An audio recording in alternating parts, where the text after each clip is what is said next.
사랑 끊을 자뉘뇨. 주 날개 밑내 쉬는 영혼 영원히 거기서 살리.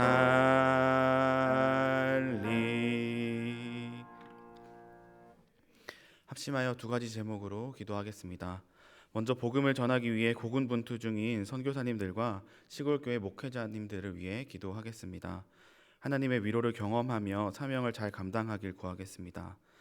둘째로 다음 주 금요일 진행하는 창립 20주년 기념 청년의 밤 행사를 위해 기도하겠습니다. 이 행사를 통해 청년들이 주님 안에서 용기와 담력을 얻고 세상에서 하나님을 목적 삼고 살 수 있기를 구하겠습니다. 기도하실 때 자신의 목소리가 자기 귀에 들리도록 기도하겠습니다. 하나님 아버지, 이른 새벽 우리를 교회로 불러주시고 기도할 수 있게 하시니 감사합니다. 이 시간 우리가 작은 소리로 엎드리며 주님께 우리 마음의 소원을 아뢰니다. 이 시간 복음을 전하기 위해 헌신하며 어려운 환경에도 묵묵히 사명 감당하는 선교사님들과 시골교회 목회자님들을 위해 기도합니다. 무엇보다 이분들이 당면한 여러 어려움 속에서도 지치지 않도록 하나님께서 힘을 주시고 마음을 붙들어 주시길 구합니다. 특히 선교사님들은 타국에서 언어와 문화의 장벽을 넘어 복음을 전하고 계십니다. 그들의 사역이 헛되지 않게 하시고 맡은 땅과 그 나라 사람들 가운데 주의 복음이 널리 퍼지게 하옵소서. 또한 선교지에서의 외로움과 갈급함은 오직 주님께서 위로하여 주옵소서. 그분들과 동행하셔서 필요한 것을 시시때때로 공급하옵소서. 아울러 시골교회 목회자님들도 이 땅의 선교사로서 사역하고 있습니다. 주목받지 못하는 곳에서 하나님 나라를 묵묵히 세워가고 있습니다. 그들의 수고와 헌신을 기뻐 받으시며 때로는 외부의 어려움과 내부의 갈등이 있을지라도 흔들리지 않게 하시고 맡은 사역을 통해 마을과 지역 사회에 복음이 깊이 뿌리내리게 하옵소서. 그리하여 이분들의 사역을 통해 선교지와 시골교회가 계속해서 복음의 등불이 되게 하시고 모든 민족에게 그리스도의 사랑이 편만히 전해지게 하옵소서. 하나님, 이 시간 다음 주 금요일 진행하는 청년의 밤을 두고 기도합니다. 언제나 우리에게 필요한 것은 나이를 불문하고 지위를 막론하고 하나님의 말씀이며 기도일 것입니다. 또한 우리 기쁨의 반응인 찬양과 감사일 것입니다. 다음 주 금요일 청년의 밤이 이러한 하나님과 우리의 소통이 펼쳐지는 장이 되게 하옵소서. 청년들이 그리스도 안에서 회복된 자기 정체성을 깨닫고 하나님으로 말미암아 힘을 얻고 소망을 품게 하옵소서. 또한 청년들이 자기 마음의 소원과 눈물과 아픔을 다 토로하고 쏟아놓게 하옵소서. 세상은 청년들에게 학벌과 직업에 명예와 권력에 무릎을 꿇으라 강요하고 진노합니다. 그러나 하나님은 오직 우리를 위해 무릎을 꿇고 기도하기 쉬지 않으신 그리스도 안에서 우리를 아름답고 충분하다 보신다는 것을 깨닫게 하옵소서. 그리하여 청년들이 이토록 넓고 높고 깊고 크신 하나님께 무릎을 꿇고 하나님 안에서 삶의 위로와 담력을 얻게 하옵소서. 그리하여 세상에서 당당한 그리스도인으로 살아가게 하옵소서. 이 행사를 위해 준비하는 손길이 있고 또 앞뒤로 준비된 교제 시간이 있습니다. 주님의 청년들이 주님을 사모하는 마음과 함께 서로를 아끼고 돌보는 마음으로 함께 모여 풍성히 교제하게 하옵소서. 예수님의 이름으로 기도드립니다. 아멘. 오늘 함께 나눌 하나님 말씀은 시편 127편 1절에서 5절입니다.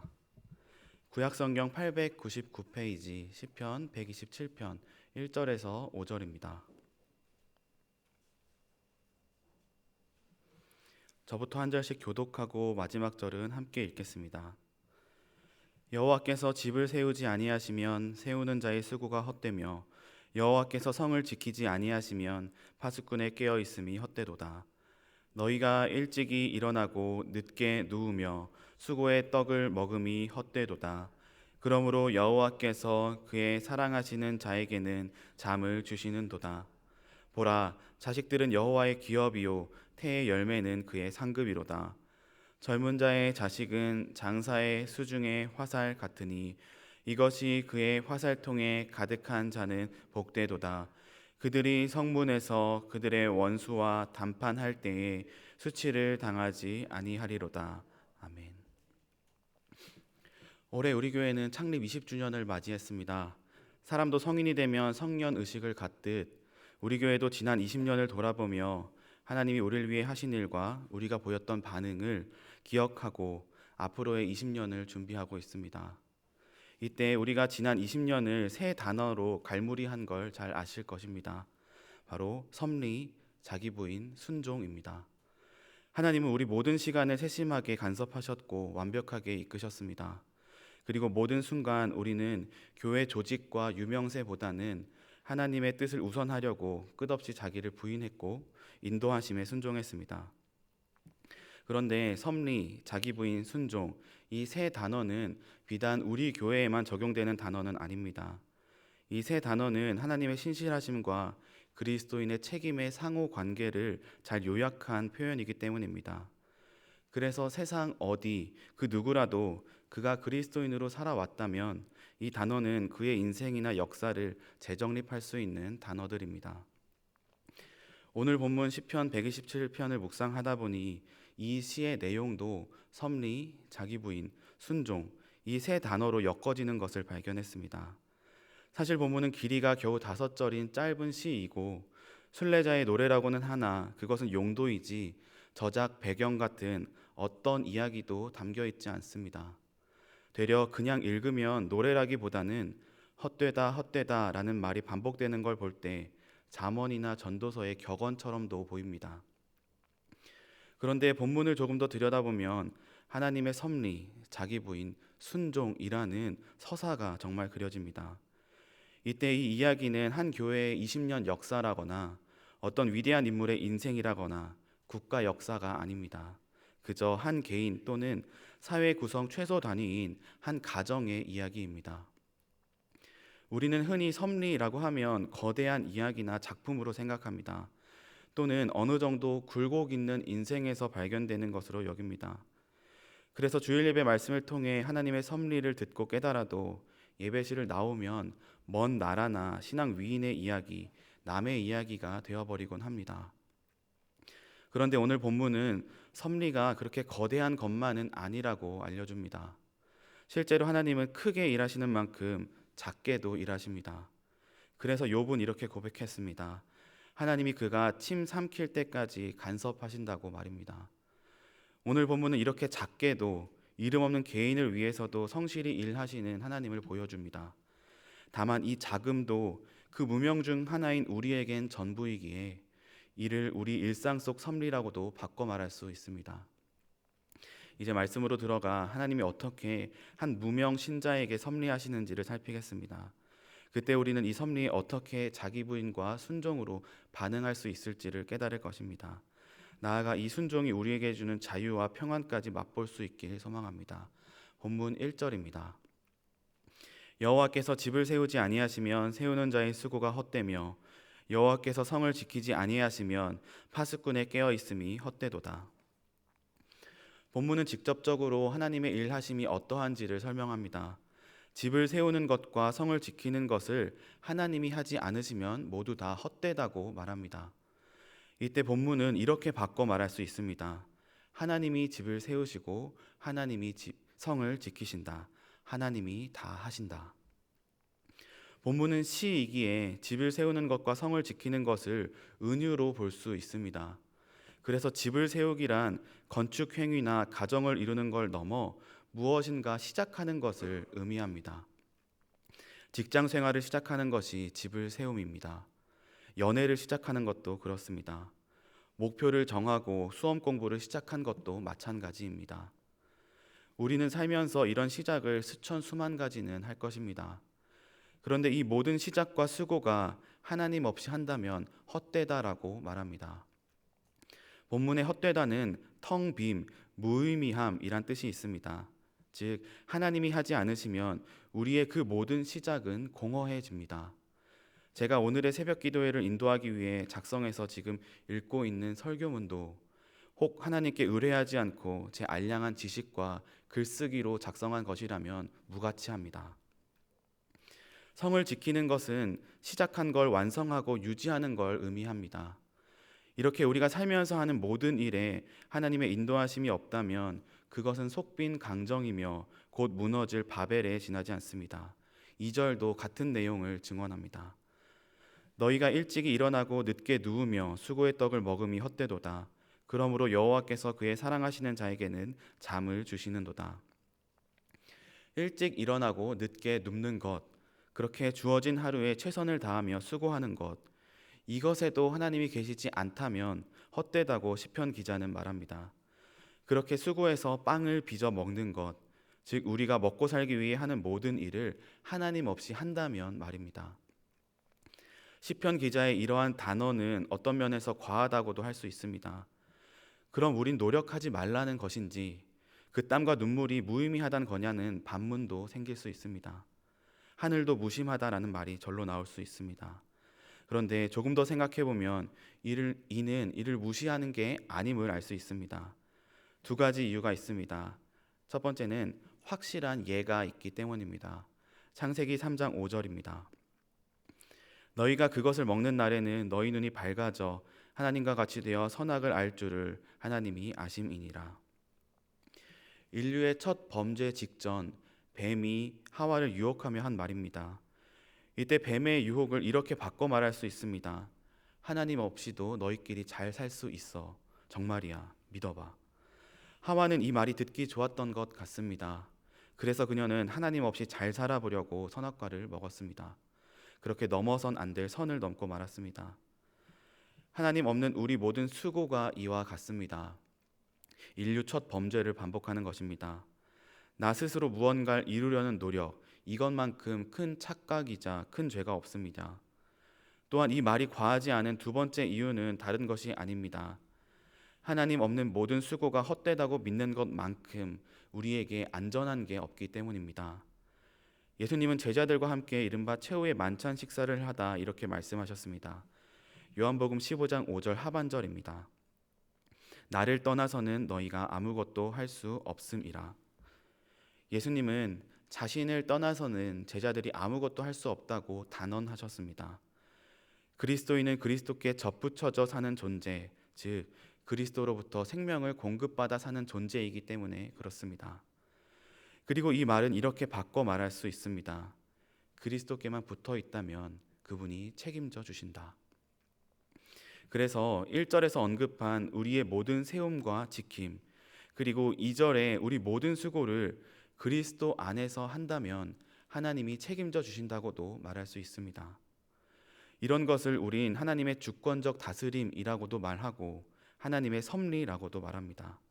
이는 그의 피조물이 누리는 세상 어디에도 없는 선물입니다. 그런데 이 섭리라는 선물을 받으려면 한 가지 넘어야 할 과정이 있습니다. 그것이 바로 자기 부인입니다. 하나님 없는 우리 모든 노력은 무가치하고 수포가 될 뿐이라는 걸 인정해야만 우린 하나님의 섭리를 온전히 받아서 누릴 수 있습니다. 나의 무력함을 인정하고 내 뜻과 생각보다 하나님을 인정하는 것, 이 자기 부인이 필요합니다. 실제로 선물에는 주는 사람의 의도와는 관계없이 받는 사람이 자신의 자존심을 내려놓게 해야 하는 성질이 있습니다. 예를 들어 지인에게 신앙 서적을 사서 선물한다고 가정해 보겠습니다. 그런데 책 제목이 이렇습니다. 게으름. 받는 사람은 내가 게을러 보였다는 것인가 라고 생각하지 않으려 해도 생각하게 됩니다. 이렇듯 어떤 선물은 선뜻 받기가 어렵습니다. 그것을 받는다면 나의 노력과 열심에 결함과 약점이 있고 나는 도움이 필요한 존재임을 인정하는 꼴이 되기 때문입니다. 우리도 오늘 본문 1, 2절에 담긴 하나님의 섭리라는 선물을 두고 이런 반응을 보일 수 있습니다. 하나님이 하시지 않으면 헛되다는 것에 반사적으로 더 애쓰려고 노력할 수 있습니다. 그런데 그렇게 손에서 일을 놓지 않다 보면 결국 우리를 지배하는 건 불안이고 걱정이고 염려입니다. 그리고 그 불안, 걱정, 염려를 잠재우기 위해 더 일을 손에서 놓지 못하는 끝없이 굴러가는 쳇바퀴에 올라탄 자신을 발견하게 될 것입니다. 그렇기에 더더욱 우린 하나님의 섭리 앞에서 자기를 부인해야 합니다. 나는 불가능합니다. 하나님 도와주십시오. 인도해 주십시오. 이 일을 책임져 주십시오. 하고 기도로 하나님께 구하는 것이 필요합니다. 그때 하나님은 당신의 섭리를 충만하게 우리에게 펼쳐 보여 주십니다. 시편 기자는 이 사실을 잠을 주신다라고 표현했습니다. 잠 잘 때만큼 인간이 무력해질 때가 없습니다. 그 어떤 공격에도 무방비 상태이기 때문입니다. 중국의 고전 삼국지에서 천하를 호령했던 무장 장비가 죽음을 맞이한 것도 그가 술에 취해 잠들었을 때입니다. 하지만 잠만큼 우리에게 필수적인 것이 없습니다. 그만큼 우리에게 쉼과 회복 그리고 평안을 주는 게 없습니다. 이때 하나님의 섭리를 인정하고 자기를 부인하는 자에게 하나님이 잠, 즉 쉼과 평안을 주실 수 있는 근거가 있습니다. 바로 우리가 자는 동안에도 하나님이 일하시기 때문입니다. 하나님이 우리를 지키시기 때문입니다. 오늘 본문과 같이 성전에 올라가는 노래인 시편 121편 4절도 이 사실을 이렇게 노래합니다. 이스라엘을 지키시는 이는 졸지도 아니하시고 주무시지도 아니하시리로다. 우리는 졸릴 때 자야 합니다. 괜히 세상에서 가장 무거운 건 눈꺼풀이란 난센스 퀴즈가 있는 게 아닙니다. 그러나 하나님은 졸지도 주무시지도 않으십니다. 그 시간에 우리를 지키십니다. 또 이러한 하나님의 일하심은 사실 세상 첫날에 이미 밝혀졌었습니다. 창세기 1장 5절이 이렇습니다. 하나님이 빛을 낮이라 부르시고 어둠을 밤이라 부르시니라. 저녁이 되고 아침이 되니 이는 첫째 날이니라. 하나님이 하루를 정의하시길 밤부터 아침까지로 하셨습니다. 그래서 유대인들은 하루가 밤부터 시작한다고 봅니다. 그런데 여기엔 깊은 신앙 고백이 담겨 있습니다. 우리가 가장 연약할 때, 무방비 상태일 때 하나님은 우리를 위해 일하신다는 고백입니다. 이런 하나님의 세심하고 속 깊은 신실함은 자기를 부인하는 이들, 하나님 앞에서 자기 손을 펴고 하나님 손에 붙들린 자들만이 누립니다. 그리고 이 은총의 결정체가 이어지는 연에 나옵니다. 본문 3절입니다. 보라, 자식들은 여호와의 기업이요 태의 열매는 그의 상급이로다. 3절은 자녀들이 하나님이 주시는 기업이자 상급이라고 말합니다. 자녀를 낳고 기르는 건 우리의 뜻대로 되는 일이 아닙니다. 마음 먹고 준비해서 노력한다고 해서 자녀를 가지는 것도 힘듭니다. 이 모든 건 하나님의 선물입니다. 여기서 기업은 구약시대에 하나님이 이스라엘에 주신 땅을 의미했습니다. 다만 소유권을 주신 건 아닙니다. 백성은 하나님이 주신 땅을 잘 맡아 관리해야 했습니다. 그래서 부모는 자녀가 하나님의 것임을 날로 인식해야 합니다. 동시에 그 자녀를 하나님의 자녀답게 의롭고 지혜롭게 기르려고 잘 돌봐야 합니다. 유아 사망률이 높았던 고대 세계에서 자녀가 잘 자라는 건 하나님께 올릴 찬양 제목이었습니다. 더욱이 이어지는 4절과 5절에서 시편 기자는 이 자녀들이 장성하면 마치 장사가 손에 든 화살 같다고 묘사했습니다. 즉 자녀가 부모에게 큰 힘과 의지가 된다는 말입니다. 또 이스라엘에서 사람들이 모여 재판을 벌이곤 했던 성문에서 자녀들은 부모를 변호하는 역할을 톡톡히 감당했습니다. 이런 복을 주신다고 기자는 말합니다.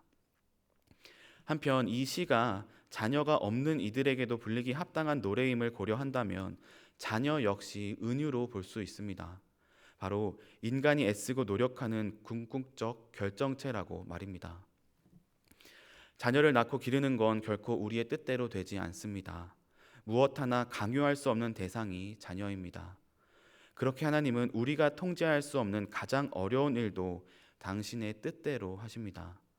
이 모두는 자기 약함을 인정하고 이를 있는 그대로 수용하는 자들만 누립니다.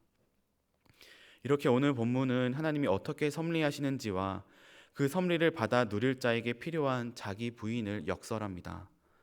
다만 이를 믿고 수용한다고 해서 우리가 실제로 아무 일 하지 않아도 된다는 의미는 아닙니다. 하나님이 하시니 우린 할 것이 없구나 라는 게 아니란 말입니다. 하나님의 주권을 전적으로 믿되 우리는 받은 것을 선용할 책임이 있습니다. 그 받은 것에 내 지분이 전혀 없기에 이 책임은 더욱 무겁고 큽니다. 이를 우리는 순종이라고 말합니다. 오늘 시편의 표제어는 솔로몬의 시, 곧 성전에 올라가는 노래입니다.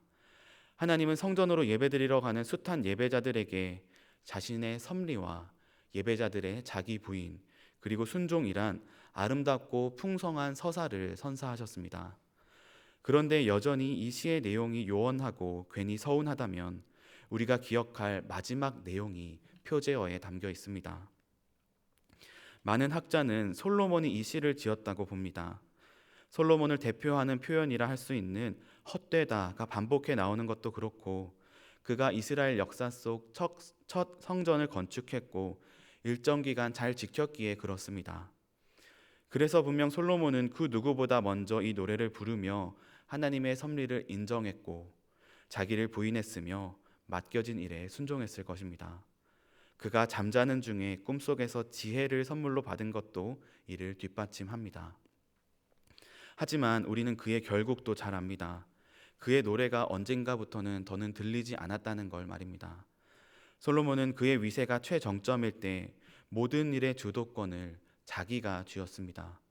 그러다 그는 이스라엘 역사 첫 분단이라는 파국을 낳았고 가장 변질된 왕으로 기억되기에 이릅니다. 다만 그럼에도 이 노래가 솔로몬의 노래로 명명되고 이 노래에 담긴 진리가 흐려지지 않는 건 여디디아, 즉 하나님의 사랑하는 자라는 이름을 가졌던 솔로몬보다 더 큰 솔로몬, 하나님의 진정 사랑하는 자인 그리스도 예수님께서 이 노래를 완성해서 부르셨기 때문입니다. 예수님은 하나님의 섭리를 그 누구보다 잘 알고 믿고 따랐습니다. 그래서 수시로 기도하며 모든 일을 하나님께 맡겼습니다. 그리고 철저히 자기를 부인하셨습니다. 그 부인의 절정은 겟세마네에서 드러납니다. 마가복음 14장 36절 하반절이 이렇습니다. 그러나 나의 원대로 마시옵고 아버지의 원대로 하옵소서 하시고, 끝까지 하나님께 모든 것을 맡겼던 그리스도께서는 하나님의 외면이라는 지옥을 앞두고도 자기를 부인하셨습니다. 이때 예수님께서 이렇게 끝까지 순종할 수 있었던 건 바로 이러한 이유 때문입니다. 요한복음 15장 17절입니다. 예수께서 그들에게 이르시되 내 아버지께서 이제까지 일하시니 나도 일한다 하시매. 예수님은 하나님이 일하고 계심을 철저히 믿으셨습니다. 그래서 그분은 하나님을 믿기에 끝까지 책임을 다하셨습니다. 우리에게는 복을 담보하는 자기 부인과 순종을 허락하시려고 자신은 지옥을 담보하는 자기 부인과 순종을 택하신 것입니다. 이 말은 사실입니다. 그러므로 이를 기억할 때만이 오늘 우리도 하나님을 믿고 그분의 섭리 앞에 무릎을 꿇고 자기를 부인할 수 있습니다. 순종할 담력을 얻을 수 있습니다. 그때 이런 우리의 순종은 결코 짐이나 죄의식, 눈치로 점철되지 않을 것입니다. 쉼과 회복, 참 편안한 잠으로 이어질 것이며 누군가에게는 하나님을 전하는 아름다운 노래로 들릴 것입니다. 이 사실을 기억하며 오늘 하루 하나님 안에서 자유롭고 충만한 쉼을 누리시길 기원합니다. 기도하겠습니다. 하나님 아버지, 오늘 말씀을 통해 예배자로 이 땅을 사는 우리에게 필요한 이야기를 들려주셔서 감사합니다. 하나님은 우리를 위해 일하십니다. 그렇게 하나님의 섭리가 우리의 인생을 통째로 책임지십니다. 이 큰 위로와 안심이란 선물을 자기 부인으로 받아 누리는 우리가 되게 하옵소서. 그리고 받은 것을 선용하는 순종의 담력을 주옵소서. 때로 우리가 넘어질 때 더 큰 솔로몬으로서 이 노래를 끝까지 완성하신 그리스도를 기억하게 하옵소서. 그리하여 하나님의 섭리, 자기 부인, 순종이 드러난 우리의 삶이 세상에 복되고 아름다운 노래로 들려지게 하옵소서. 예수님의 이름으로 기도드립니다. 아멘.